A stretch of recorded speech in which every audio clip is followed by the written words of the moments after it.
Hello everyone, this is Sagar Bansal. I welcome you all to my YouTube channel. कैसे हैं आप सभी लोग? स्टूडेंट, जैसे कि आप सभी लोग जानते हैं, इस चैनल पे आपको 9th 10th 11th 12th science, math और रीजनिंग की तैयारी कराई जाती है। तो इस वीडियो के थ्रू हम लोग स्टार्ट कर रहे हैं अपने साइंस का 10th क्लास का चैप्टर आवर इन्वायरमेंट। बायोलॉजी का चैप्टर है, बहुत ईजी चैप्टर है। बोर्ड में बहुत ईजी क्वेश्चंस पूछे जाते हैं। क्या क्वेश्चंस आते हैं, क्या क्या क्वेश्चंस बनते हैं, सभी बताऊंगा मैं इस वीडियो में। तो आप लोग इस वीडियो को अंत तक जरूर देखिएगा। और अगर आप नए हैं इस चैनल पे तो चैनल को सब्सक्राइब जरूर करिएगा और 5 जनों को जरूर भेजिएगा, ताकि ये वीडियो, ये आसान कॉन्सेप्ट हर बच्चे तक पहुंच पाए।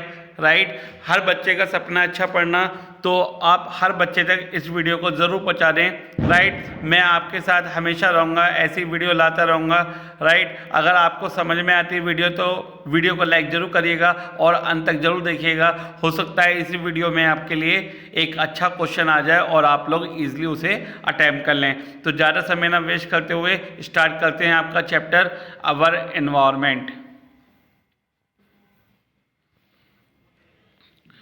स्टूडेंट, आपका चैप्टर है अवर इन्वायरमेंट फ्रॉम बायोलॉजी। क्या कहता है अवर इन्वायरमेंट?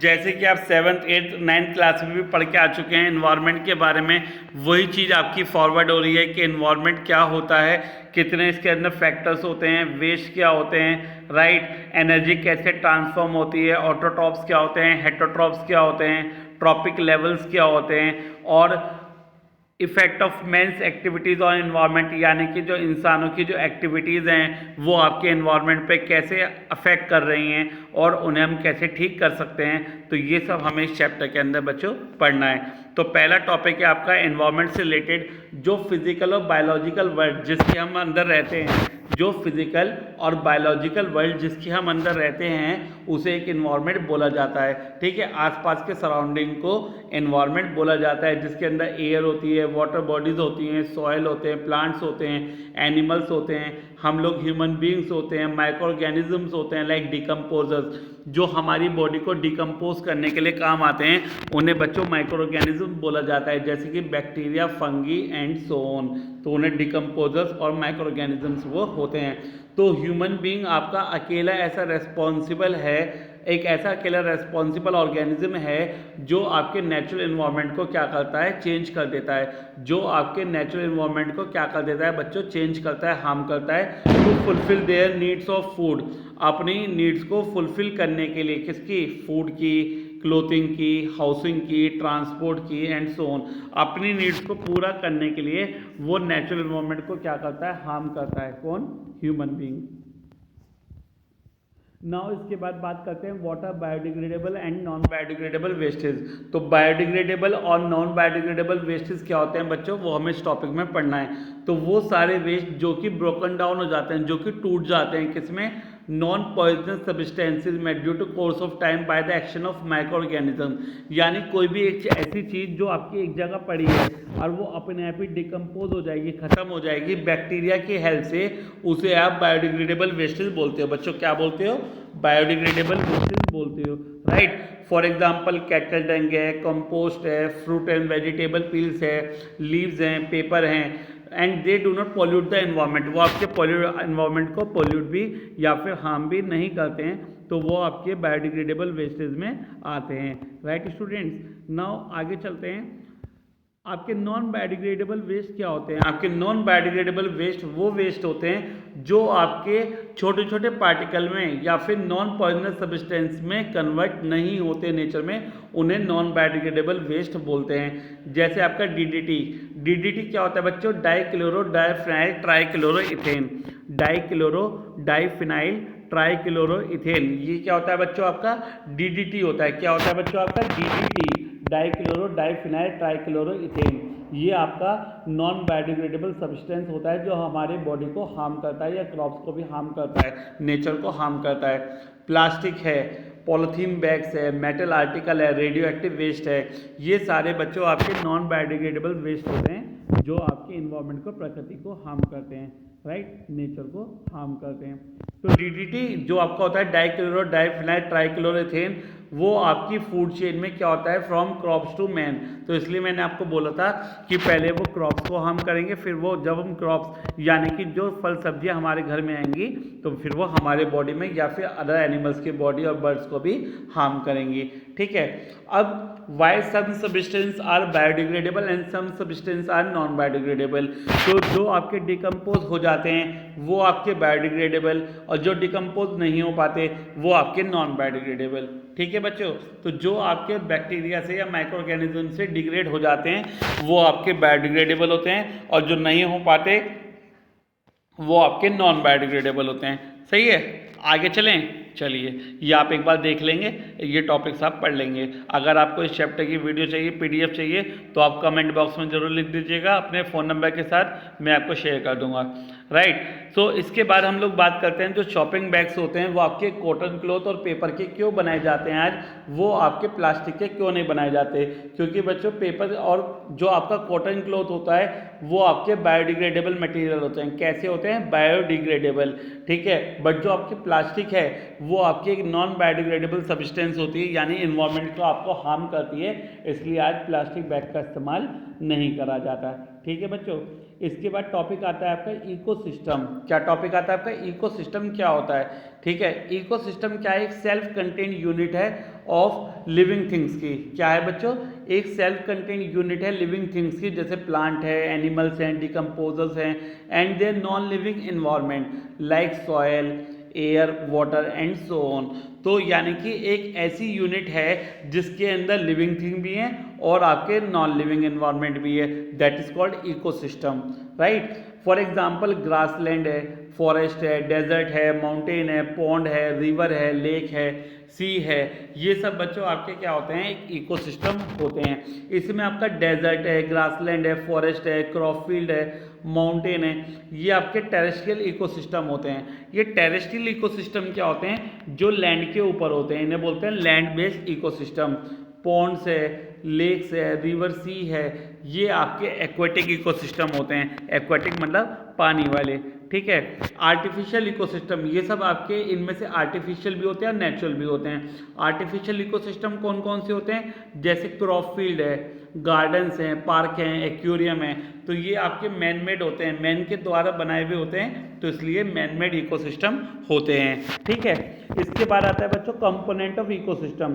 कौन कौन से कंपोनेंट्स या पार्ट होते हैं इकोसिस्टम के, वो हमें इस टॉपिक में पढ़ना है। सबसे पहला कंपोनेंट होता है आपका एबायोटिक और non living environment. Abiotic component होता है यानी कि नॉन लिविंग थिंग्स आती है इसके अंदर। इसके बाद बायोटिक कंपोनेंट होता है यानी कि लिविंग एनवायरनमेंट आता है इसके अंदर। एबायोटिक कंपोनेंट में जैसे आपकी सॉइल है, वाटर है, ठीक है, लाइक गैसेस भी आती हैं इसके अंदर, कार्बन डाइऑक्साइड है, नाइट्रोजन है, ऑक्सीजन है and water and so on, that is comes under the category of abiotic component. Biotic component में कौन कौन से आते हैं आपके अंदर, जैसे आपके लिविंग ऑर्गेनिज्म है, plants and animals which is made up of many different interdependent population, यानी कि जो आपके लिविंग ऑर्गेनिज्म है वो एक दूसरे पे इंटरडिपेंडेंट होते हैं, और इस बेसिस पे जो आपके लिविंग ऑर्गेनिज्म हैं वो 3 कैटेगरी में डिवाइडेड हैं, जैसे कि आपके producer, consumer and decomposer. Producer, consumer and decomposer, producer, consumer and decomposer. Right बच्चों, now what are producer. Producer होते हैं आपके ऑटोट्रॉप्स, यानी जो अपना फूड खुद से बनाते हैं, जैसे आपके ग्रीन प्लांट्स। कंज्यूमर्स वो होते हैं यानी कि हेटेरोट्रॉप्स, जो दूसरे पे डिपेंड होते हैं अपने खाने के लिए, उन्हें बोलते हैं कंज्यूमर्स, जो कंज्यूम करते हैं प्रोड्यूसर्स और other flash organisms like humans. ठीक है, तो वो होते हैं आपके कंज्यूमर। इसके बाद बच्चों आता है आपका डिकम्पोजर। डिकम्पोजर को बोलते हैं सेप्रोट्रॉप्स, यानी कि लाइक बैक्टीरिया जो डिकम्पोज करने के लिए मदद करते हैं बॉडी को, उन्हें बोलते हैं डिकम्पोजर्स। राइट बच्चों, आगे चलें।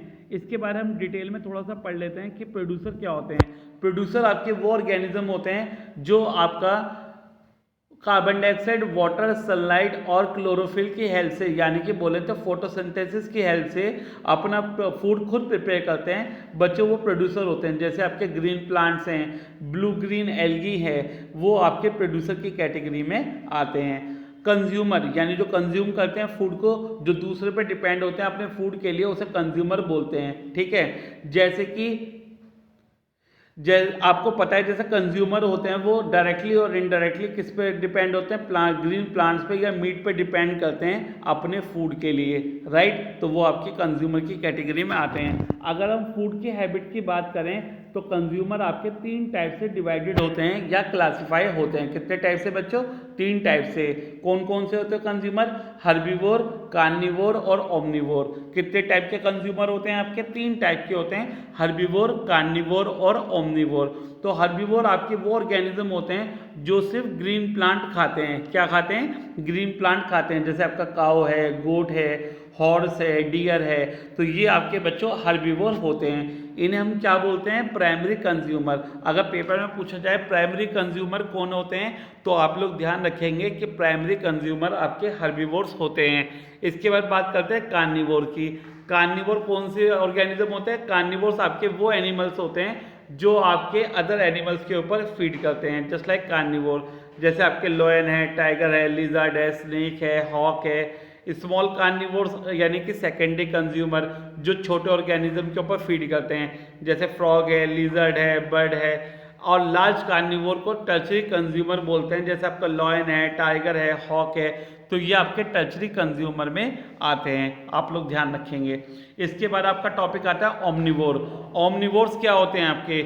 ओमनिवोर्स आपके वो एनिमल्स होते हैं जो प्लांट और एनिमल दोनों के ऊपर फीड करते हैं। ओमनिवोर्स आपके वो एनिमल्स होते हैं जो प्लांट और एनिमल्स दोनों के ऊपर फीड करते हैं, उन्हें हम ओमनिवोर्स बोलते हैं। जैसे आपका मैन है, डॉग है, क्रो है, आंट है, तो ये आपके ओमनिवोर की कैटेगरी में आते हैं, राइट। तो आप लोगों को ध्यान रखना है कि कार्निवोर्स क्या होते हैं, ओमनिवोर्स क्या होते हैं और हर्बीवोर्स क्या होते हैं, राइट। इसके बाद हमें पढ़ना है कि डिकम्पोजर्स क्या होते हैं। What do you mean by decomposers? तो डिकम्पोजर्स आपके वो माइक्रो ऑर्गेनिजम्स होते हैं जो आपके कॉम्प्लेक्स ऑर्गेनिक कंपाउंड को क्या कर देते हैं? ब्रेक डाउन कर देते हैं, ठीक है, प्रेजेंट इन डेड ऑर्गेनिज्म। यानी कि जब आपके लिविंग ऑर्गेनिज्म जैसे कि प्लांट्स और एनिमल्स हैं वो जब डेड हो जाते हैं तो उन्हें सिंपलेस्ट सब्सटेंस में क्या करते हैं? कन्वर्ट कर देते हैं। उन्हें डिकम्पोजर्स बोलते हैं, यानी बॉडी को डिकम्पोज करने के लिए काम आता है, ठीक है। यानी कि जो हमारी बॉडी के अंदर जो न्यूट्रिएंट एलिमेंट हैं वो दोबारा से किसे प्रोवाइड कराते हैं? प्लांट्स को प्रोवाइड कराते हैं, तो उन्हें डिकम्पोजर बोला जाता है। For example bacteria and fungi, ठीक है। नाउ इंपॉर्टेंट पॉइंट है, it is only due to the presence of decomposer that various nutrient element which are initially taken by plant from air, water and soil are returned to the soil, air and water after the death of the plants and animals। तो plants और animals की death के बाद तो जो nutrient element हमारे या plant के अंदर होते हैं वो दोबारा से सॉइल को मिल जाते हैं, ठीक है। तो बच्चों ये था आपका पार्ट नंबर 1 आपके चैप्टर अवर एनवायरनमेंट क्लास 10 साइंस का। होप आप लोगों को समझ में आया। अगर आपको समझ में आया तो इस वीडियो को लाइक जरूर करिएगा और 5 जनों को शेयर जरूर करिएगा। अगर आपने इस वीडियो को पूरा देखा और आप चैनल पे नए हैं, अगर आप इस चैनल को पहली बार देख रहे हैं और इस वीडियो को पहली बार देख रहे हैं तो चैनल को सब्सक्राइब करके बेल आइकन को जरूर प्रेस करिएगा ताकि आने वाली वीडियो सबसे पहले का लिंक आपको मिले। और दूसरी बात, अगर आपको PDF चाहिए और इस चैप्टर के नोट चाहिए तो आप कमेंट बॉक्स में कमेंट जरूर कर दें। और हमारा टेलीग्राम चैनल सागर बंसल को ज्वाइन कर सकते हैं, उसका लिंक सागर 12340 से आपको मिल जाएगा टेलीग्राम पे। आप फेसबुक पेज जिज्ञासा एकेडमिक्स को भी ज्वाइन कर सकते हैं, वहाँ से आपको PDF मिल जाएगी, आपके नोट्स मिल जाएंगे, राइट। तो फेसबुक पे ज्वाइन कर सकते हैं जिज्ञासा एकेडमिक्स, टेलीग्राम पे ज्वाइन कर सकते हैं सागर 12340। आप सागर बंसल को ज्वाइन कर सकते हैं इंस्टाग्राम पे, फेसबुक पे या फिर व्हाट्सएप पे। तो जुड़े रहिए जिज्ञासा के साथ। तो सागर बंसल सर आपके लिए ऐसी वीडियो लेके आते रहेंगे और आपकी स्टडी को सिंपल बनाते रहेंगे। So good luck, all the best. जिज्ञासा है तो मुमकिन है।